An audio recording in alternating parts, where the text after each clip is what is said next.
Hi there and welcome back to Japan, where I'm going to be giving you a reaction and review to BiSH's brand new song Superhero Music.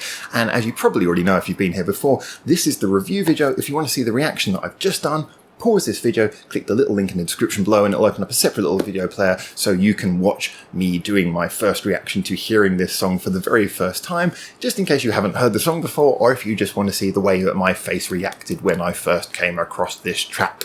Now, I'm going to give you the review. You ready? You ready? Pause this if you're not. Don't say I didn't warn you.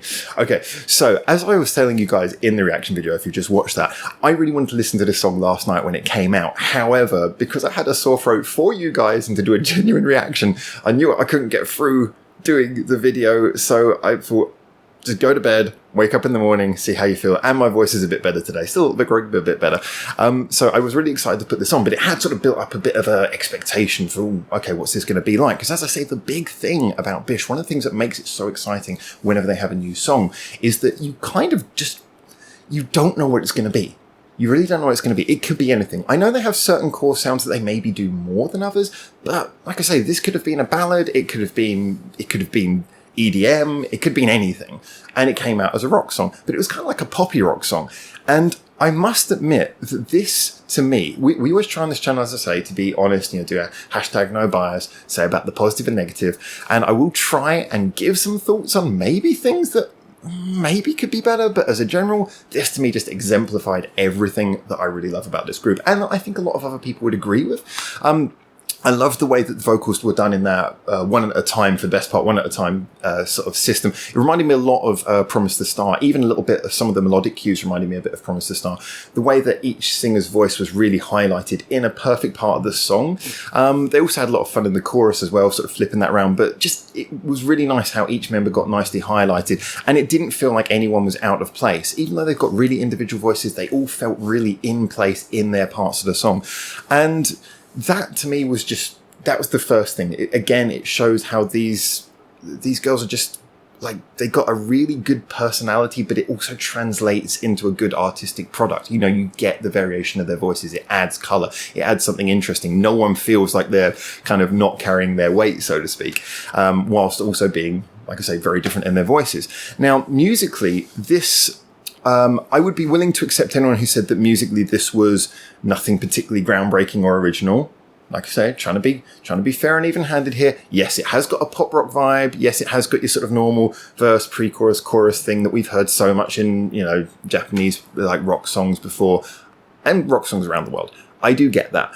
However, to me, it's so hard with all the music that's been around. It's so hard to actually do something genuinely original that sometimes there has to be a real quality given, as we've said before on this channel, for bands who know how to really just nail a certain sound. Where if you're going to attempt something, if you attempt it and you really just nail that sound, because like one example I often give is the band Bandmade. Bandmade obviously have been extremely good at doing a style that so many other people have done before, and yet they've really managed to stand out, which is much more tough when other people do it. And one of the qualities that, again, we've given to BiSH previously is, although they try many different things, every time they do it, they really seem to nail that style. So when they do a ballad, something like Life is Beautiful, they really nail it, and that's a genuinely memorable ballad. When they do something insane like Tsunishi, that song is more insane than I think most punk bands could really pull off. You know, it's that ability to really nail a certain sound. So yes, I accept that this might not be original, but I think they've really nailed the pop rock thing. And one of the big qualities that they've got is that it's got a really good chorus. It's got a catchy chorus. You know, I was really surprised when that came round. It's a nice chorus that develops, the chord pattern goes in a nice direction, you know, it nicely finishes. It's not just 3 chords and repeat or 4 chords and repeat. It's got a nice way that the melody nicely tapers off towards the end and everything resolves. It's well written. It's a genuinely well written song, but with the fun and infectious vibe that you get from something more pop rock. So that's a nice example of how the quality meets the fun and personality that these guys have. There is a wonderful balance all the way through this of quality and accessibility, of detail and personality. And I think that's one of the things that so many groups would struggle to do. You get a lot of groups who do a really good pop rock song but wouldn't be able to infect it with this much personality. Or some groups would be able to do something really fun but it would just be a little bit cheap and throwaway underneath. So yeah, this is another example of how I think this really plays to their strengths, really plays to their stylistic strengths. And the writing that goes into it, like the guitar lines, I noticed there was some subtlety to the guitar lines. There were some nice little bits to put in there, nice bits of layering. There was some really good instrumentation in this. So once again, taking a fairly simple, straight shooting genre of music and knowing where to put in those little details where they belonged. So I thought that this was actually a very well written song, the sort of thing that could slip under the radar. I think if you perhaps are someone who listens to music quite casually, or maybe you're more focusing on the girls and their singing than you are on the music, I'd recommend go and have a little listen where you just listen to the instrumentation, really sort of let that in. And there's actually a fair bit of detail in there. It's not just a bada bada bada bada sort of pop rock. We're not going to put any effort into details. So yeah, I thought there was just enough subtlety in there to make the instrumentation interesting as well. Now, I have to give a little point for the video, because the video had me thinking a lot of things when I was watching it. One of the things that really came up in my mind was, first of all, the fact it was raining. Now, I know there are a lot of systems for like faking rain. You know, you can use a little bit of visual graphics and you can just get some sprays shooting in from above the cameras and things like that. I think it looked like it had just been filmed just after it had been raining. Now, they had all of Shibuya Crossing. And they seemed that they must have genuinely actually booked that, because which is amazing to think they managed to get that space themselves. So this must have been filmed at like something like 5 o'clock in the morning, I'm imagining, just before the rush hour starts.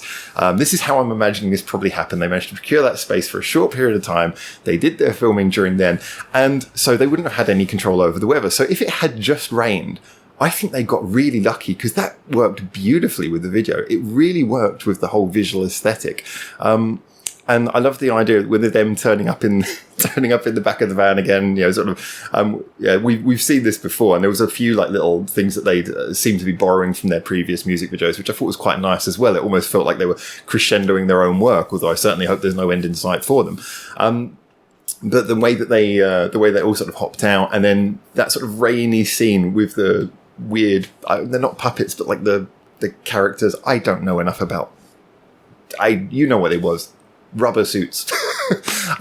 It just kind of looked good. It had a really sort of weird, strange vibe. And then with their upbeat personalities, it really brought everything to life. Just visually, everything looked really cool, looked really nicely done. I love the fact they gave them the little 360 cameras to run around with occasionally.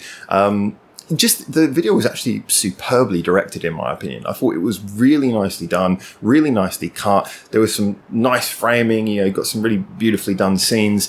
And they really made the most out of the group as well. I mean, the group were having fun. They were doing the choreography, but they were also dancing around and being sort of crazy as well, jumping on each other's backs and things like this.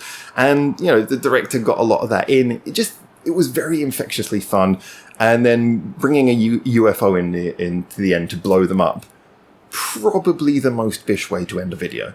So to me, the video was a fantastic companion. I think, again, this is really the point that we say when we're looking at something which is a single with a music video. You want each of the elements to bring the most out of the other elements. So as I say, the group were getting the most out of the song, and the song was doing a fantastic job of, showcasing the group's talents, showcasing them individually, and also giving them a chance to showcase their personality with some fun. The vocal performance was really upbeat and fun for the best part. And then the video really got the most out of them. It really highlighted them in a fun way, whilst also allowing them to do the choreography, whilst also allowing them to perform as, professional performers. I just felt like every single element of this was getting the most out of every other element. And for something where, you describe this to most people, Japanese girl group performs basically pop rock song on Shibuya Crossing with people dressed up as rubber suits as monsters. If you describe it like that, most people would see this as being rather throwaway. And that is where the quality comes in. Just all of the details were perfectly managed, all the performance, just everything came out brilliantly. And I think that's a mark of quality. There's a real mark of quality to what they do. And we've seen so many of their peers, and they've got some really good peers. But I think this is why they stand out above so many other groups doing a similar thing. So, as always, I'm really looking forward to hearing more. Certainly after this, I thought this was brilliant. Like I said, I've been really pulling back on listening to too much new stuff because of the fact that I wanted to do this for you guys. So, Yeah, the sooner they release more videos, the better. Anyway, as always, that's my opinion. Like I said, I really enjoyed this. I did say I was going to try and think of some negatives, but I think the only things I can think of that come anywhere negative in this is, like I say, maybe because it's a pop rock style song, maybe for some people it wouldn't be engaging enough. But like I say, I think if you really listen to it with an ear for detail, then you will notice there's a lot of things to get your ears into in this song. And like I say, it does borrow some melodic cues from Promise to Start, but, you know, with only 12 notes available in the Western music range, it's kind of hard not to occasionally repeat some things. Yeah, I'll be honest, I can't really find anything to critique in this one. I think this is brilliant. Like I say, definitely one of my favourites. I'm looking forward to, like I say, in the future, seeing if this is one that I come back to as being a favourite of mine. But after a first listen, I certainly feel like it's going to be. Anyway, as always, thank you so much for checking this out. I want to see your comments now. Tell me what you think, whether you be a fan or not, whether you heard this song before or not, whether you like it or not.